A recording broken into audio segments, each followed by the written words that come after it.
A mais incrível tecnologia de comunicação já criada pela humanidade. Um avanço tão notável que pouquíssimos foram capazes de prever. A internet e seu imenso potencial são usados para espalhar algumas das ideias mais estúpidas de que se tem notícia. É até engraçado que toda essa tecnologia sirva para resgatar a polêmica da Terra plana, superada há mais de 2 milênios. No século XX, pouca gente conseguiu prever a chegada da internet. E ainda menos gente conseguiu antecipar as transformações sociais que ela traria. Mas houve exceções, e é nessas exceções que a gente vai dar uma olhada hoje.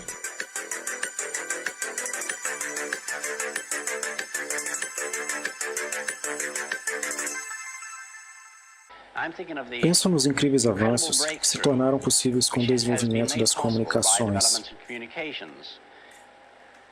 em particular os transistores e principalmente os satélites de comunicação. Essas coisas possibilitarão que estejamos em contato uns com os outros, independente da localização.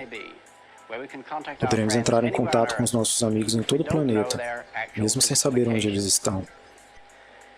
Será possível nessa era, talvez em uns 50 anos, que um homem conduza seus negócios de Tahiti ou de Bali tão bem quanto faria de Londres. Na verdade, qualquer capacidade executiva, administrativa ou física poderá ser desenvolvida à distância. Falo sério quando digo que um dia teremos neurocirurgiões em Edimburgo operando pacientes na Nova Zelândia. Quando esse dia chegar, o mundo terá encolhido de tal forma que as cidades deixarão de fazer sentido. Esse é Arthur Clarke, direto dos anos 60. Ele viveu entre 1917 e 2008, aproveitando cada segundo para produzir duas coisas muito importantes: ciência e literatura. Clarke serviu no exército inglês durante a Segunda Guerra Mundial. Naquela ocasião, ele participou do desenvolvimento do sistema de radares usado pelas Forças Armadas da Inglaterra. Depois disso, Clarke deu ao mundo o conceito de satélite geoestacionário, um equipamento posicionado com precisão para acompanhar a rotação terrestre, mantendo sempre uma posição fixa em relação ao solo. O conceito de satélite geoestacionário, proposto em 1945, foi fundamental para o desenvolvimento das telecomunicações. Tão fundamental que o espaço em que esses satélites se encontram foi batizado como Órbita Clarke. E essa não foi a única homenagem que ele recebeu. Um asteroide e também uma espécie de dinossauro foram batizados com o nome de Arthur Clarke. Clarke também é dono de uma imensa produção literária, focada na ficção científica. Ao longo da vida, ele produziu mais de 30 romances, entre eles, 2001, Uma Odisseia no Espaço. Além de prever a internet, ele também parece ter antecipado a chegada da impressão 3D, uma tecnologia que já está entre nós e que deve ter muitas implicações sociais no futuro próximo. Eu gostaria de descrever a invenção que acabará com as invenções. Eu a chamo de replicador. Essa seria uma máquina de duplicação, capaz de fazer uma cópia exata de qualquer coisa. Estamos familiarizados com as cópias perfeitas de textos, imagens e sons. E ainda assim, a câmera e o gravador cassete teriam parecido milagrosos para os nossos ancestrais. Para um monge medieval que passava a vida produzindo livros pacientemente copiados manualmente, nosso mundo com seus milhões de livros impressos pareceria completamente inconcebível. Será que conseguimos imaginar um mundo em que objetos possam ser replicados com a mesma facilidade com que hoje imprimimos livros? Não me pergunte como exatamente esse replicador funcionaria. Se eu soubesse, eu patenteava.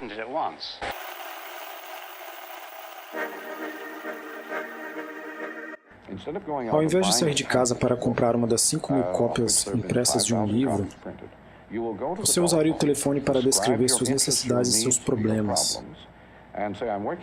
Estou estudando história egípcia, sei um pouco de sânscrito, falo alemão, sou um bom matemático. Todo o conteúdo viria até mim. Alguém na Xerox, usando computadores, vasculharia todas as bibliotecas do mundo em busca desse material só para você pessoalmente. E isso não viria na forma de algo que você colocaria na prateleira de livros. Eles mandariam esse pacote de informações no formato de um serviço pessoal. É para isso que caminhamos com a comunicação eletrônica. Produtos viram serviços. Esse é Marshall McLuhan, numa entrevista concedida nos anos 60.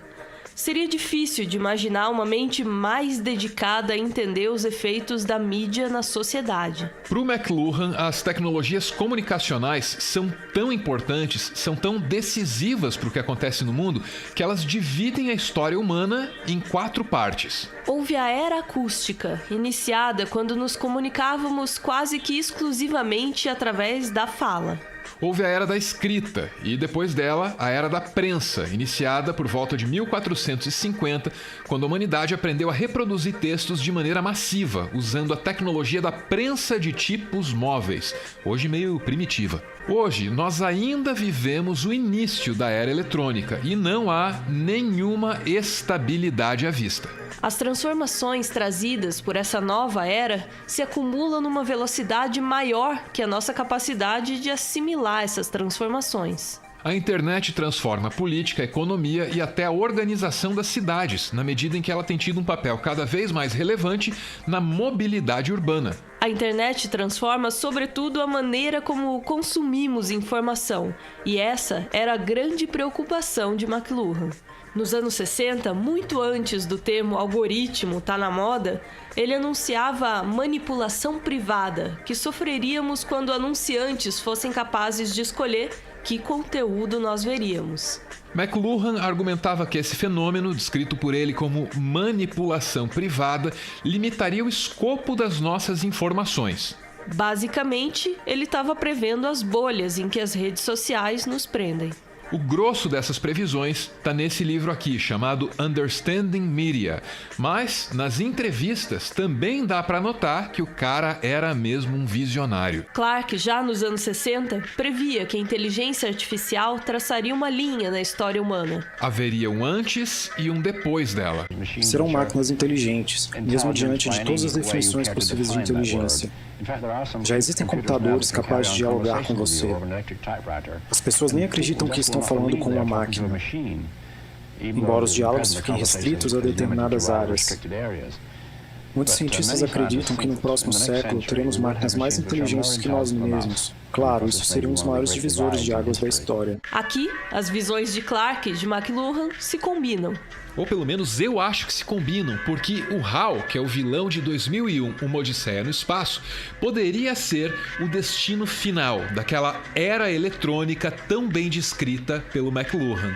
Quando surge uma inteligência artificial capaz de se replicar, evoluir e transformar o mundo por si só, de maneira independente da vontade de seus criadores, a era eletrônica acaba. E o que começa a partir daqui é uma outra coisa completamente diferente, quase inimaginável. O McLuhan bem que tentou imaginar. O homem se tornará o órgão reprodutivo que gera um mundo de máquinas, como as abelhas fazem pelas plantas, permitindo que elas sejam fecundadas, evoluam e se desdobrem em novas formas.